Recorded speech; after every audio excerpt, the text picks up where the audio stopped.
listening to the Voice of Insurance podcast, produced in association with Advantage Go, enabling enterprise-scale underwriting through a single pane of glass. Today's guest runs a business that has been a cornerstone of the Lloyd's market for a generation and has a pedigree that stretches a long way further back than that. Alistair Wood is the CEO of Hampden Capital and also Hampden Agencies, the largest of the Lloyd's members' agents, with over £2 billion in funds under management. Because Hampden is a dedicated investor into Lloyd's, there's no one better to talk to if you're trying to understand the best opportunities and the most pressing threats affecting the 300-plus-year-old marketplace today. This is a really enjoyable conversation, not just because Alistair is one of the Lloyd's market's best analysts whose insights are highly valuable, but more because of the progressive and dynamic nature of the business he is running. A Lloyd's members agent is an incredibly traditional business in many ways, but that doesn't mean Hampden's standing still. Hampden has long been a sought-after advisor to corporate as well as private capital, and its efforts to help build and promote entirely new routes for investors into the Lloyd's market are highly innovative and encouraging.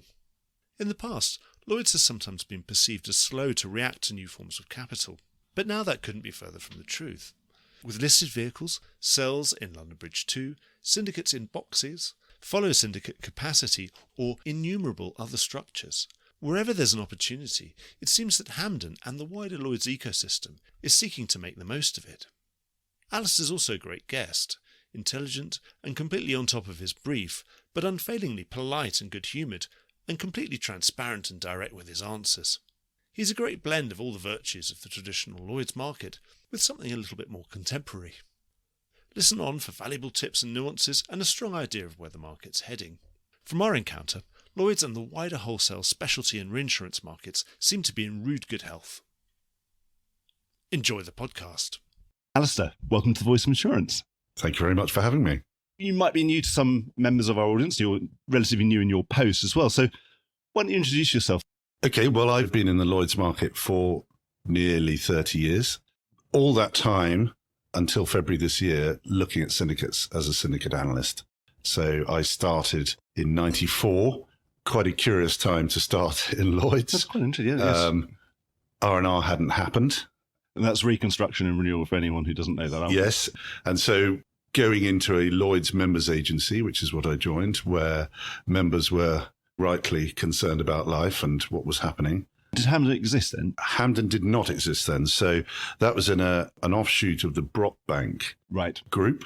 Christie Brockbank Shipton at the time had just been formed. And I was there until 2006. And Hampden then bought the CBS members agency in 2006. And I became the head of research here at Hampden throughout that period until February this year. So that's looking at syndicates, building portfolios, all of that side of what we do here. Did you always work in insurance?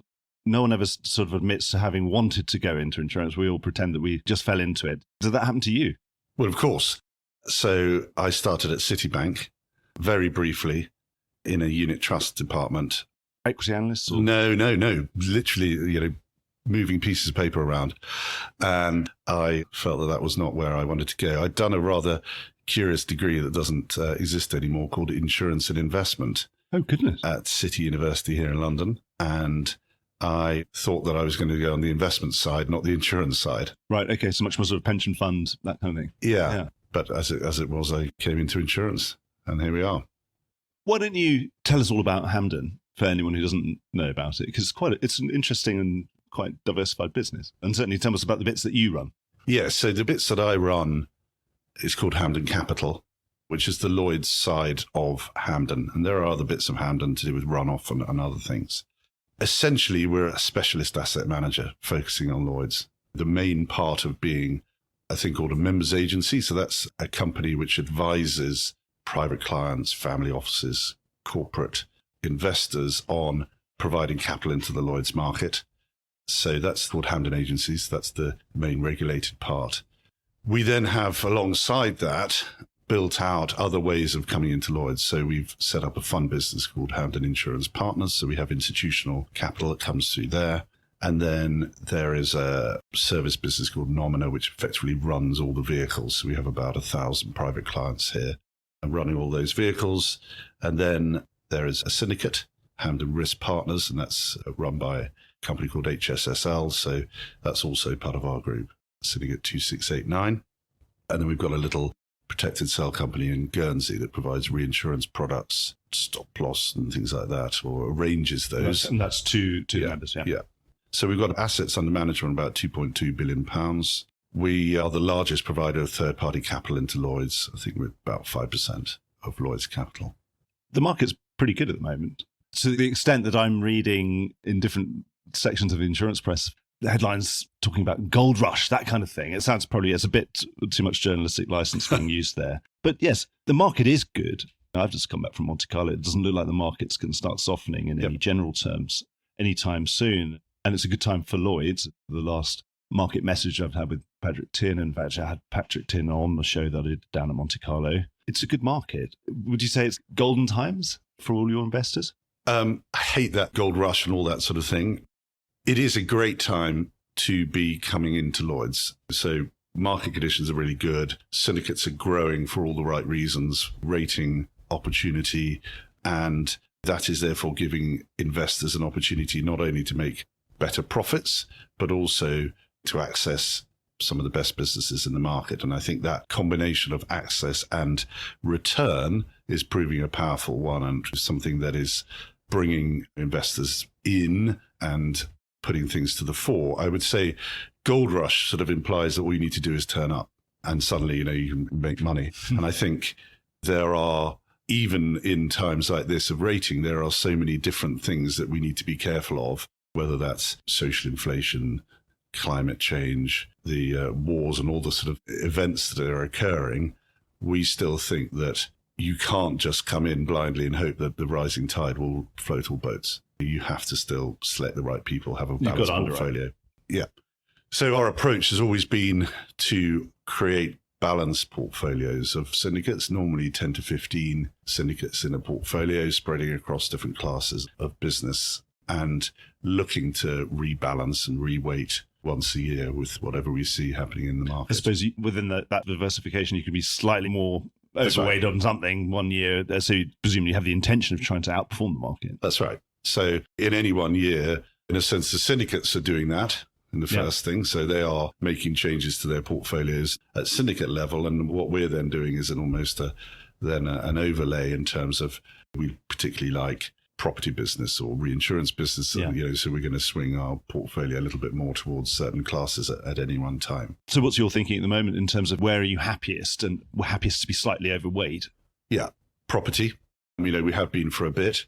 The last few years, property insurance, and there seems to be no sign that is slowing down. And I think what's happening in reinsurance, which is we have been quite cautious about for a bit, but certainly it seems that Lloyd's has got headroom to grow there, and that the vibe, certainly from the last meeting with Patrick Tin, and his message to the market was that there's probably a bit of headroom there and that there's space to do so, presumably at the right terms. Yeah, I think there is space, but it's an interesting one where we've still, even in this market, seen people withdrawing from reinsurance because the balance of their accounts haven't worked. The cost of retro, have they got enough spread? So even though the rates are up, it still isn't an easy product. And investors, I would say globally, are still pretty wary for obvious reasons about reinsurance, given the difficult time that it's had recently. So yes, I think there is room for the whole market to grow on a sort of risk appetite basis, but we haven't seen material growth in reinsurance within business plans for 2024. It's pockets without being across the board.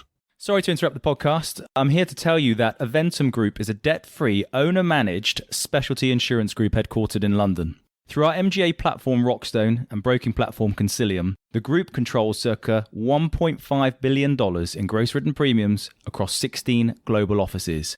The group is employee-owned, has no private equity backing, and is very much in control of its own destiny. Synergy is Aventum's partnership model, a platform for entrepreneurial brokers and underwriters to become shareholders in their own subsidiary. A platform that liberates trading teams from bureaucracy and admin and allows them to focus on developing and servicing clients. We believe the traditional employee-employer hierarchy is outdated, which is why our Synergy model is built upon trust and partnership, and why all our Synergy arrangements involve real equity ownership from day one.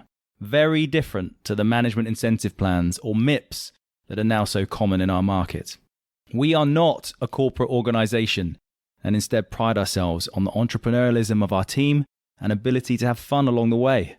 Our view is if you want to build something to call your own, have the lead on how you do it, and create some meaningful value along the way, a synergy partnership will give you an unrivaled route forward. For more information, please contact us at voi@eventumgroup.com today. Because the capital implications for that are too Capital quite implications, how does the balance of risk work? Is it better to have insurance risk rather than reinsurance, given the protection that's potentially available from reinsurers compared to retro? And then I suppose the restrictions that Lloyd's puts on the amount of cat that people can take, given how well have they underwritten it previously, and therefore sometimes the access in a very soft market. You say, well, I sort of have to write retro because it's the only way I can get any of this business. But in a harder market, why would I bother writing retro? Because I can actually be in the direct reinsurance market and actually access that business more closely. And presumably now you can write the insurance of that business rather than have it pass through many different hands before it gets to you. Yes, there is still a huge amount of flux on the insurance side. Look what's going on in California and Florida, where companies are still reducing what they're doing. And so the flow of businesses into Lloyd's from that side is good, and the ability to protect is still there. I think there's also, in the back of our minds is that reinsurance is still a pretty commoditized product. There will become a point when pricing turns down, and the price is still such an important factor. So it's capital. It's capital. And once upon a time, the ability to pay claims was something that people were concerned about, but now people have collateralized capital. So it still seems to be price. So happiest with property. The flip side to this is people seem to be rediscovering an uneasiness about casualty, which was probably the biggest takeaway for me coming back from Monte Carlo. People are worrying about US casualty, which is obviously something we as an industry have been periodically worried about, and absolutely rightly so, because it's given us a problem once every 15 to 20 years. Yeah. I would say the casualty market clearly was very soft in the teens, and we're seeing the impact of that. Well, we saw that come through, and actually rates went up 2018, 19, 20. Absolutely. It seems to me extraordinary that if somebody's going to tell me, well, we've reached peak casualty rates already, yet, we haven't really made sustainable money. And as it's too early to say, maybe things are all better from 2020 onwards, but all we know is relatively they're better than they would have been in 2015. Yeah. But 2015 was terrible, so... Yes. I would say that the product is better underwritten still, the claims-made wordings and things like that. We haven't got those long tails that were once upon a time. So it doesn't feel like that kind of an issue. But we've been cautious in casualty for a while. I think that there are still some extremely good casualty underwriters in Lloyd's that we're prepared to back, and they reserve well, and we will continue with them.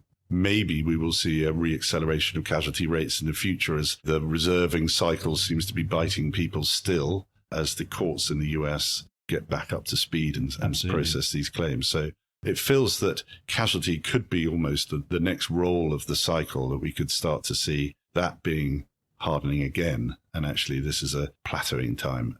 It feels that to cut rates now seems... It certainly feels premature. that any big casualty insurer looking to get a higher ceding commission because everything's so great is not going to be met with a very, very receptive reinsurance market, for example, because, I was in that market, but don't forget we're still paying for 2015 to 2019 or 2014 to 2018, depending sort of where you start measuring it. It hasn't necessarily put me in a very good mood. So I'm not really in the mood for hearing all this great news that is still actually only half-baked at the moment. I agree. So we'll remain cautious for a bit, but we are seeing syndicates reducing what they're underwriting, for example, in D&O, which has been talked about a lot. In quite undiplomatic terms, uncharacteristically undiplomatic terms. Yeah, which I think probably upset a few people. But the syndicates are reducing what they're doing anyway, or the majority are. And so that was a strong signal to the market. Or so they're just penciling a 20% rate decrease, or they're actually doing less? No, they are doing less policy count. They're doing less. Yeah, definitely doing less. Yeah. Having just come back from Monte Carlo, there isn't necessarily a huge amount of new reinsurance capacity. There's probably about enough to keep up with demand, more or less, that the market should clear, but certainly it's not going to be cheap reinsurance or reinsurance attaching any lower than where it is. It reset, and it's reset high, and it's going to stay there as far as I can see. Yeah. Is that any kind of constraint on growth? Certainly, when I was talking to some of the Lloyd's people who are big buyers of reinsurance as well as occasional sellers of reinsurance, they're probably net bigger buyer than they are sellers. Their main concern was to secure the supply of reinsurance to support their growth. Do you think there's any kind of constraint? Because we do rely on reinsurance within the Lloyd's. Yeah, no, they're definitely heavy reliance on reinsurance. I think in a way there has to be, because if you can't buy the cover, you're going to get a capital impact. And so the balance of where do you want the to capital pay? one way, either from the reinsurer or from actual capital. Interesting that we've seen the gross premiums, I think, for 24 in our portfolio expected to go up by about 11%, but the net by 17%. So people are buying less cover. And do you think they're buying less because there's less to buy at favourable terms, and also because obviously they're happy to retain more because it's such a good business? It'll be a combination. So they're not buying the bottom end of programs, which I suppose is the expensive which is expensive. End. Yeah. So that means there's a bit more risk in the portfolio in those areas. But I'm not getting a sense that they would like to turn that 11 into 20, but they can't because of a lack of reinsurance. I don't feel that that is the case. I do think that in the market, we've lost some of our leaders. If you think of the names in the past that used to lead reinsurance business that maybe don't write it at all or have really restricted what they do. Absolutely, yeah. And others have come in. So there's big growth syndicates like Ariel and then Inigo starting up, which is in a sense replacing some of that. But generally, I think that the Lloyd's reinsurance leads are smaller, and whether that will have a longer term impact. You're an absolute specialist of finding new and interesting ways of getting capital to work in the Lloyd's market. And I was reading about a Project Leo initiative for a London-listed fund to support underwriting at Lloyd's. What can you say about it? What I can say about it is that we've been out to the UK institutions to test, is this something that is of interest to them? And we're in the middle of that process at the moment, so we can't really sort of go into it in too much detail. But they haven't slammed the door in your face, should we say?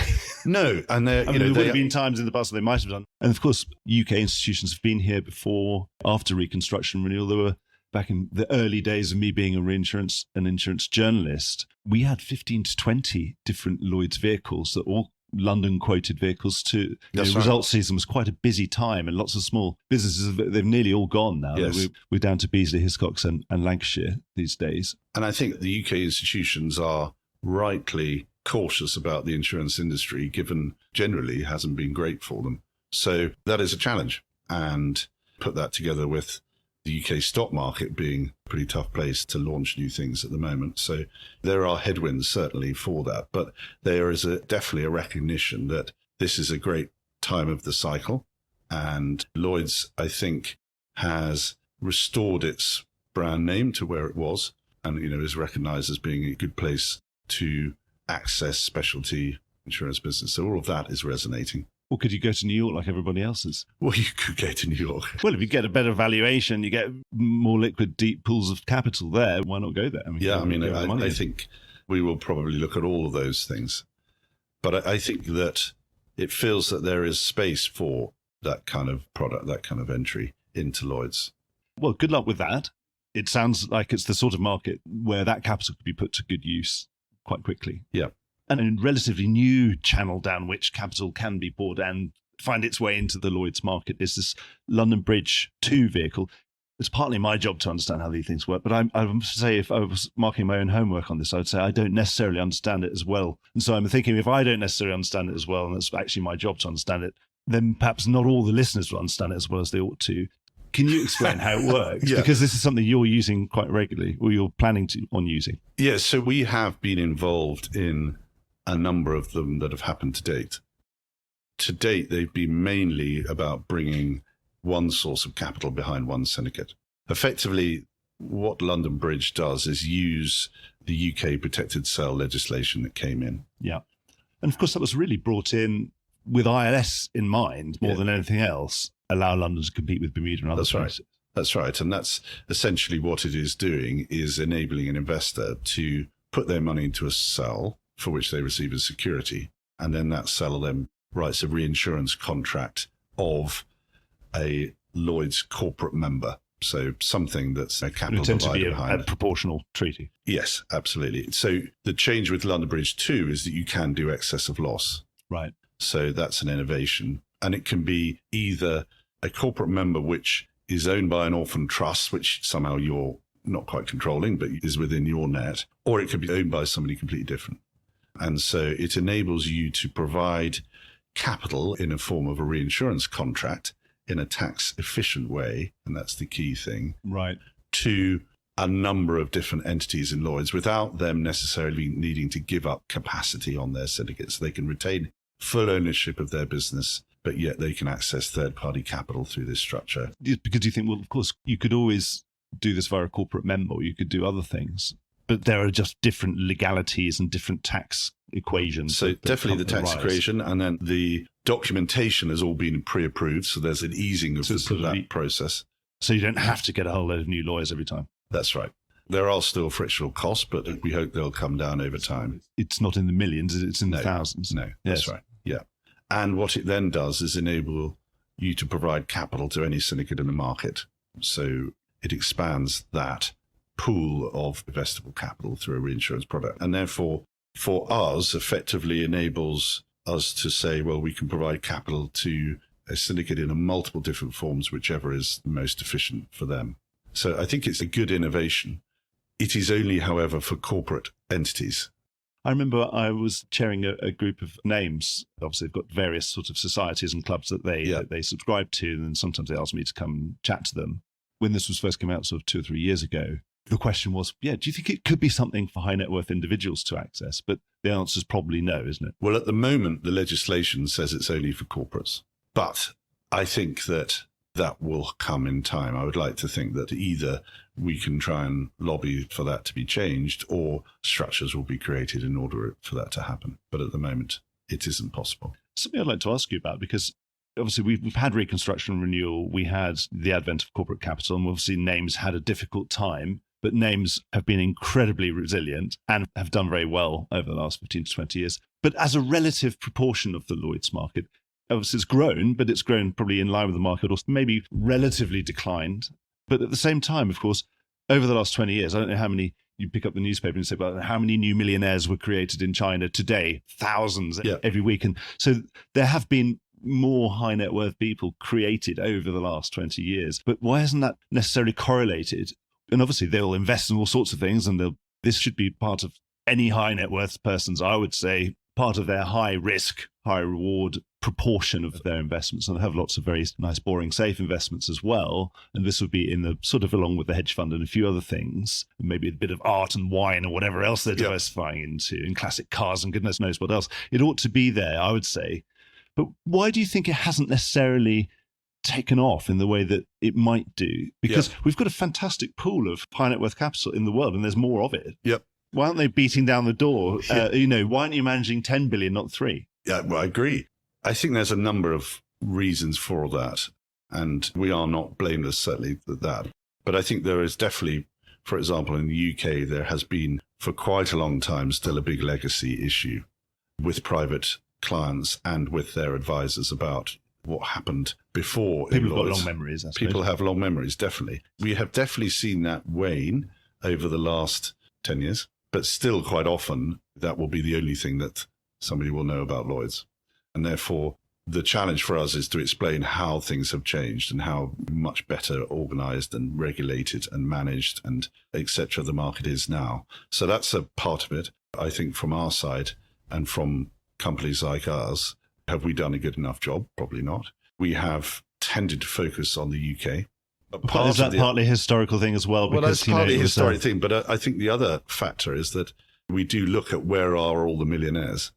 And a vast majority are in the US, and we cannot still market to private clients in the US. That was a part of the reconstruction and renewal agreement. And therefore, that is something that we would like to maybe move on a little bit in the future. But that is a factor that they can come through corporate entities, but actually directly is much more difficult. Do you think that they're there, therefore, that they just happen to be investing in corporate vehicles and different, obviously you can buy the stocks and shares of Hiscox and Beazley in Lancashire anytime they want. Are they doing it more likely through more indirect routes rather than becoming... I think probably doing it indirectly without knowing so. Yes. So they'll be backing private equity funds or hedge funds which have Lloyd's involvements and using those sorts of structures, but they aren't coming in thinking, I'm coming into Lloyd's. So that is something that we will and are looking to change. It's a huge opportunity, isn't it? Yeah, I mean, I think that's where Hampden is looking at all of these sort of areas and thinking, okay, how can we deliver a better product for people? And I think that's what we haven't done well enough over the last few years. You know, the product, in a sense, Lloyd's membership, has remained very similar over a number of years. And I think we need to be innovating more about how do we deliver the same sorts of returns and give that access, which is easier and cleaner for individuals. When I talk to some of those individuals over this, that they might complain that they haven't had the opportunities that they would have had, obviously, back in the old days, when, of course, they were the only show in town.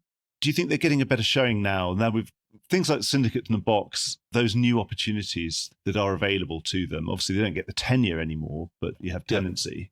Yeah. They're getting that opportunity? Because it almost felt as if at some point they would die out.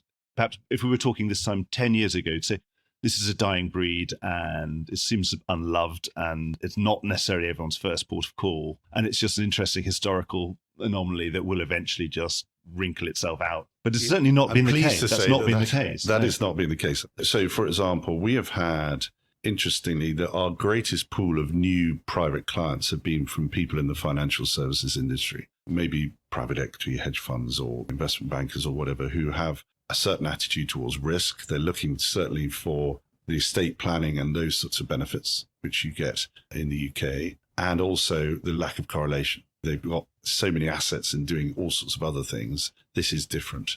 So this is something that really does work for private individuals. We just got to get the message out. You get, is it small business exemption on those? So you get business property relief because it's a trading vehicle. Yeah. So, it is quite powerful. But in terms of the showing of syndicates, our pool of capital is actually very sticky.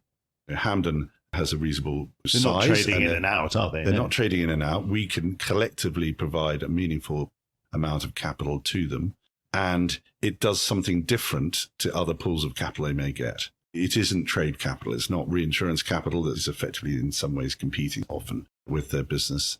We only invest in Lloyd's. So although our clients can go do something else, Hampden is only going to be focused on Lloyd's. And I think providing that longevity and diversity in their capital base is attractive to managing agents. What that also enables us to do, because we are backing a pool of different syndicates, is that we can take on a small, unusual syndicate in a box type syndicate and add it as a small part of a portfolio, and it is capital efficient to do so. So it works. It's good diversification. It's good diversification. So we're, in a sense, able to help these smaller businesses to grow and provide almost exceeding underwriting capital to them. So we backed. Of course, because these are small businesses. These are small businesses, and on their own, they might look too specialist and difficult to back up if you were just backing that as your only entry into Lloyd's, but actually as part of a balanced portfolio where we're doing lots of other things, we can very easily accommodate them. So, for example, the MCI Syndicate 1902. And this is microinsurance. No, that's clinical trials insurance. Oh, clinical trials. An area really, really specialist, great track record. We could do a syndicate in a box so that it was able, using that structure, we're able to back that from the start and build that into a portfolio. So I think we provide that advantage for the market, which you may not get elsewhere. You've got a slightly different risk appetite. Yeah. And so do you think you're seeing enough opportunities that you think there's enough opportunities within the Lloyd's market to keep it sustainable? Obviously, we were saying, well, who's going to be the Hiscox of the future? Or who's going to be the Beazley of the future? Yeah, I mean, I think that is a challenge in the sense that, yes, there are a number of these smaller specialist type syndicates coming through, but it is seemingly really hard to set up a balanced property casualty syndicate that's going to be, something like Inigo has been shown you can do it pretty quickly. Inigo has, but there haven't been many of those. And they are not backed by private capital. We would like to see more of those, I think, coming through. People spinning out or bigger syndicates, and not spinning out just to compete with their previous shop, but are going to build a big balanced syndicate that will last for a long time. Over this last 20 years, we've had this fantastic flowering of the MGA world.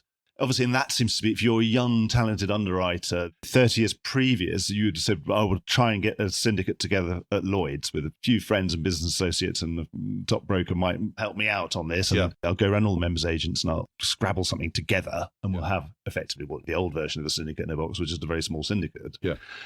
But these days, it would be, I'm going to start my own MGA. In fact, there's a whole infrastructure out there. There are so many people who will incubate my MGA, and they might be able to float off somewhere else. And there are many players out there.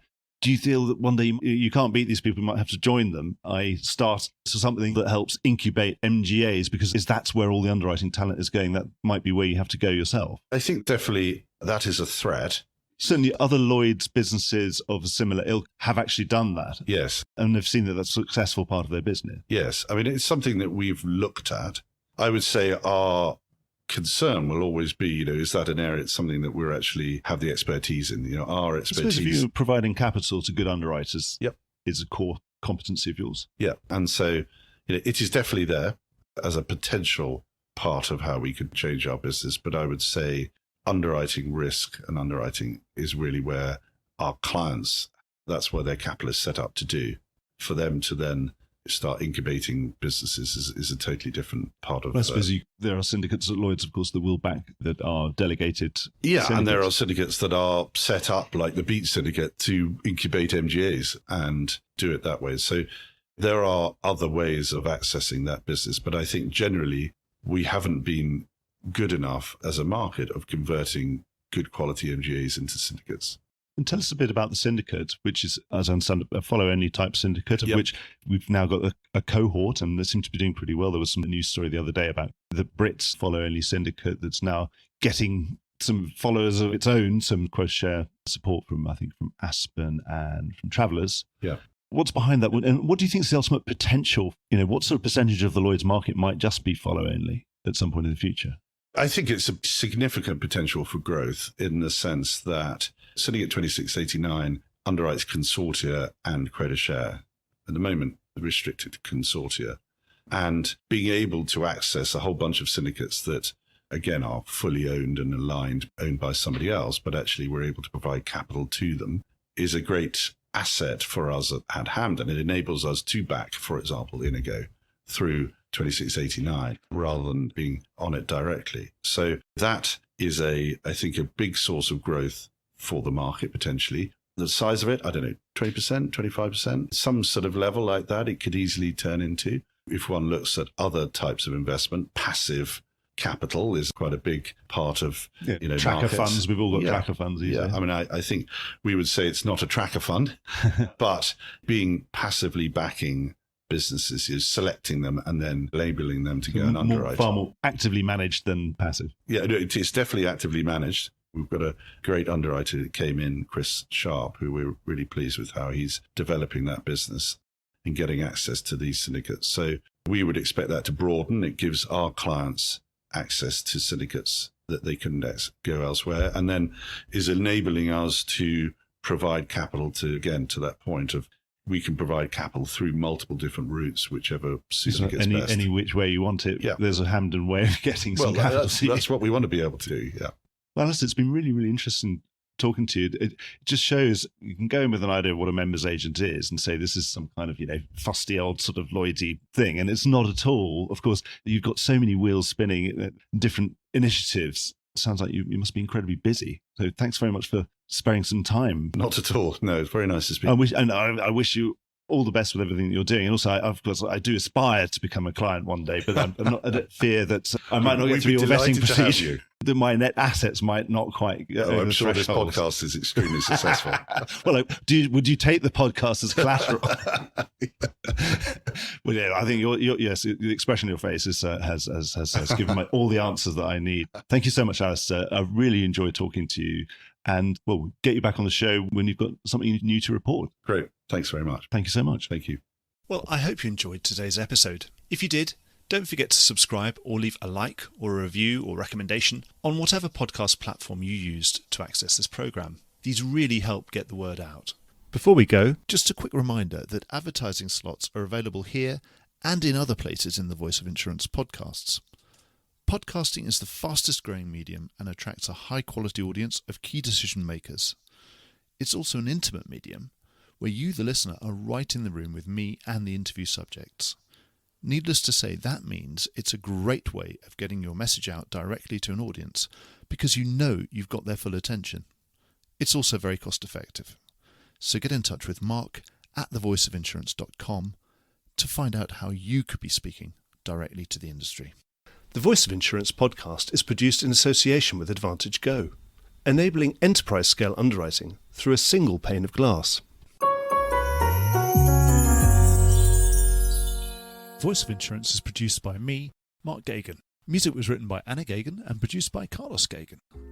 Check out more podcasts and written comment pieces at www.thevoiceofinsurance.com.